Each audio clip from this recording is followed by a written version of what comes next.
আসসালামু আলাইকুম রহমতুল্লাহি ওয়াবারাকাতুহ।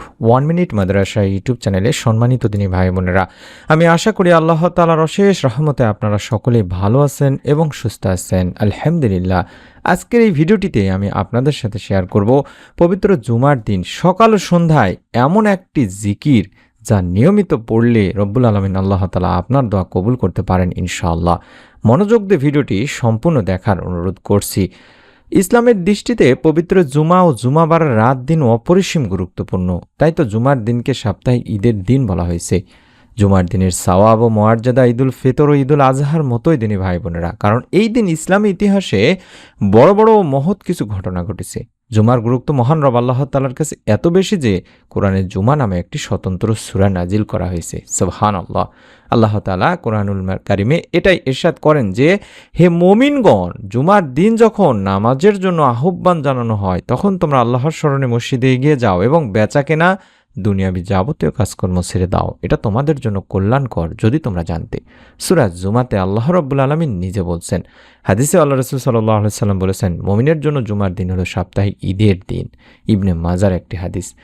এক হাদিসে নবী সাল্লাল্লাহু আলাইহি ওয়াসাল্লাম আরো ইরশাদ করেছেন যে এই দিনগুলোতে সূর্য উদিত হয় ওই দিনগুলোর মধ্যে জুমার দিন সর্বোত্তম।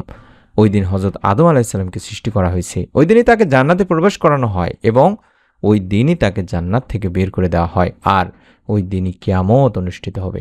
সহিহ মুসলিম শরীফের সহিহ হাদিস। মহানবী সাল্লাল্লাহু আলাইহি ওয়াসাল্লাম আরো ইরশাদ করেছেন, জুমার দিন দোয়া কবুল হওয়ার একটা সময় আছে। কোনো মুসলিম যদি সেই সময়টা পায় আর তখন যদি সে নামাজে থাকে তাহলে তার যে কোনো কল্যাণ কামনা আল্লাহ রাব্বুল আলামিন পূরণ করেন। সুবহানাল্লাহ, সুবহানাল্লাহ। আমরা এই সময়টি খোঁজার চেষ্টা করব। বিভিন্ন আলেমেরা এটাই বলেছেন, বিশেষ করে আসর থেকে শুরু করে মাগরিবের সময়, এই সময়টাকেই আমরা নষ্ট করব না দিনী ভাই বোনেরা। আমরা এই সময়টাকেই কাজে লাগানোর চেষ্টা করব।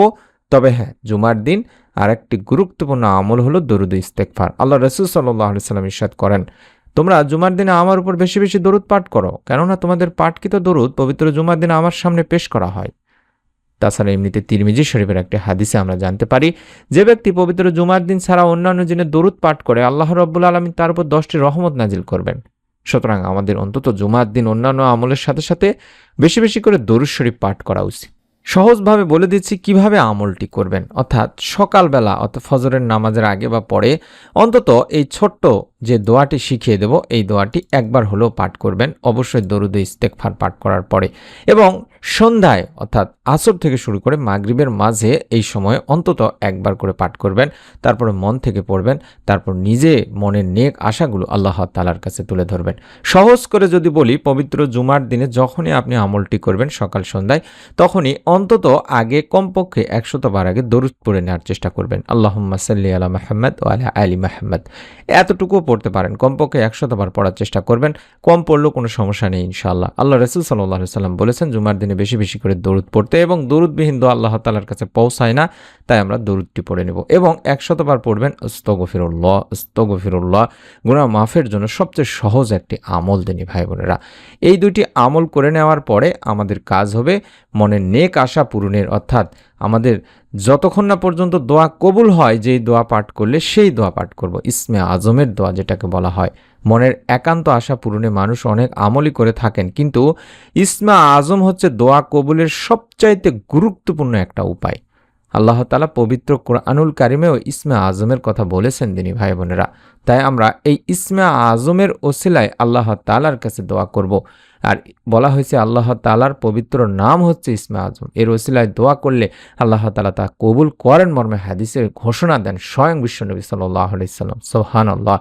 আল্লাহ রাসূল সাল্লাল্লাহু আলাইহি ওয়াসাল্লাম এভাবে বলেছেন, ইসমে আজম সম্পর্কে কিছু বিশেষ বাক্যের দিক নির্দেশনা দিয়েছেন, যে হযরত আব্দুল্লাহ ইবনে রুবাইদ আল আসলামী রাদিয়াল্লাহু তাআলা আনহু তার বাবা থেকে একটা হাদিস বর্ণনা করেছেন। আল্লাহ রাসূল সাল্লাল্লাহু আলাইহি সাল্লাম এক ব্যক্তিকে তার দোয়া এভাবে করতে শোনেন, অর্থাৎ আল্লাহুম্মা ইন্নী আসআলুকা বিআন্নী আশহাদু আন্নাকা আনতাল্লাহ লা ইলাহা ইল্লা আনতাল আহাদুস সামাদুল্লাযী লাম ইয়ালিদ ওয়া লাম ইউলাদ ওয়া লাম ইয়াকুল লাহু কুফুয়ান আহাদ। এটা যখন পড়লেন, অর্থাৎ আপনারা যদি চান এটার স্ক্রিনশট নিতে পারেন, এই দোয়াটি অন্তত একবার হলেও পাঠ করবেন। আল্লাহুম্মা ইন্নী আসআলুকা বিআন্নী আশহাদু আন্নাকা আনতাল্লাহ লা ইলাহা ইল্লা আনতাল আহাদুস সামাদুল্লাযী লাম ইয়ালিদ ওয়া লাম ইউলাদ ওয়া লাম ইয়াকুল লাহু কুফুয়ান আহাদ। এভাবে পড়বেন। এই দোয়াটিতে বলছি, হে আল্লাহ, আমি তোমার কাছে প্রার্থনা করছি আর সাক্ষ্য দিচ্ছি যে তুমি একমাত্র আল্লাহ, তুমি ছাড়া অন্য কোনো মাবুদ নেই, তুমি একক সত্তা স্বয়ং সম্পূর্ণ, যিনি কাউকে জন্ম দেননি এবং তাকেও কেউ জন্ম দেয়নি, আর তার সমকক্ষ কেউ নেই।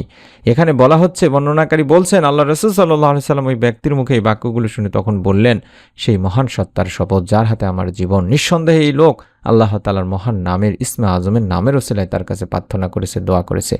আর বলা হয়েছে, যে নামের ওসিলায় দোয়া করা হলে তিনি দোয়া কবুল করেন, এবং যে নামের ওসিলায় কোনো কিছু সাহায্য প্রার্থনা করা হলে তিনি তা দান করেন। সুবহানাল্লাহ। তিরমিজি, ইবনে মাজার একটি হাদিস। অর্থাৎ এই ইসমে আজম পড়ে যদি দোয়া করা হয়, আল্লাহ তাআলা আপনার দোয়া ইনশাআল্লাহ কবুল করবেনই করবেন। আল্লাহ তাআলার পবিত্র গুণবাচক নামের মাধ্যমে দোয়া করলে আল্লাহ তাআলা সেই দোয়া কখনোই ফেরত দেয় না।